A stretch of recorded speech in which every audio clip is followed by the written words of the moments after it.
Замира Өмүрзакова 18 жылдан бери жүлүндүн сезгенүү дарты менен жабыркап келет. Мындан улам буттарынын таяныч кыймыл аппараты начарлай баштаган. Азыр өзү баса албайт. Дарыгерлер чет өлкөдөн гана дартын айыктырууга болорун айтышкан. Россиядан bir фес деген аппарат чыгып атыптыр. Ошо бутка тагып, жүлүнгө туташтырабы, нервтерге туташтырабы, ушундай да менин түшүнүгүм боюнча.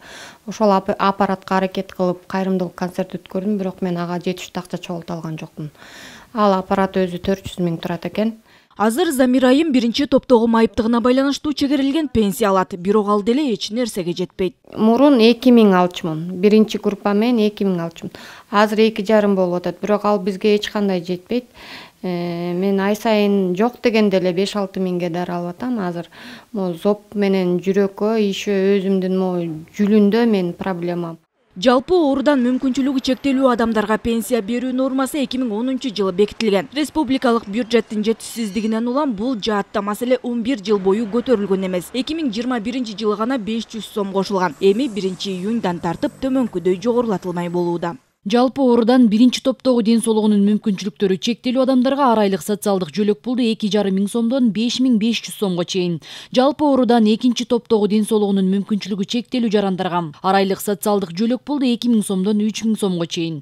Жалпы оорудан үчүнчү топтогу ден соолугунун мүмкүнчүлүктөрү чектелүү адамдарга ар айлык социалдык жөлөк пулду 1,5 миң сомдон 2000 сомго чейин. Мындай жогорулатуу ден соолугунан жабыркагандар үчүн бир топ эле тыгынчык болуп калат деген пикирде шаар тургуну Алия Ахмедова. Өзүнүн бөйрөгү ооруп, экинчи топтогу майыптыгы бар. Акыркы 2 жылдан бери калктын аялуу катмарына өзгөчө көңүл бурулуп жатканы байкалууда дейт. 4 жыл болду инвалид болуп калганым. Жаңы чыкканда 1,5 миң пенсия алат элем. Азыр кичине кошулуп 2 миң болуп калды. Ошол биздин азыр июньдан тартып дагы көбөйтөт дейт. Ошонга ыраазычылыгымды айтайын деген.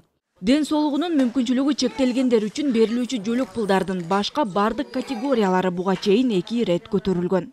ВИЧке же СПИДке чалдыккан энелерден төрөлгөн балдарга, майып балдарга жана кичинесинен ден соолугунун мүмкүнчүлүгү чектелген биринчи топтогу майып адамдарга жөлөк пулдар 2021 жылдын 1-октябрынан тарта 4000 сомдон 6000 сомго чейин жогорулатылган. 2022 жылдын 1-январынан тартып 2 эсеге 4000 сомдон 8000 сомго чейин көтөрүлдү. Кичинесинен ден соолугунун мүмкүнчүлүгү чектелген экинчи топтогу майып адамдарга жөлөк пулдар 2021 жылдын 1-октябрынан тарта 3300 сомдон 4950 сомго чейин жогорулатылган. 2022 жылдын 1-январынан тартып 2 эсеге көтөрүлүп 6600 сомду түздү. Ал эми кичинесинен ден соолугунун мүмкүнчүлүгү чектелген 3-чү топтогу майып адамдарга жөлөк пулдар 2021 жылдын 1-октябрынан тарта 2700 сомдон 4050 сомго чейин жогорулатылган. 2022 жылдын 1-январынан тартып 2 эсеге 5400 сомго чейин көтөрүлдү.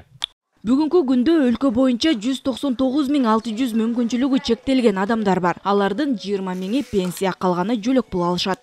Бактыгүл Султанбек кызы, Азамат Жапаков, Ала Тоо 24.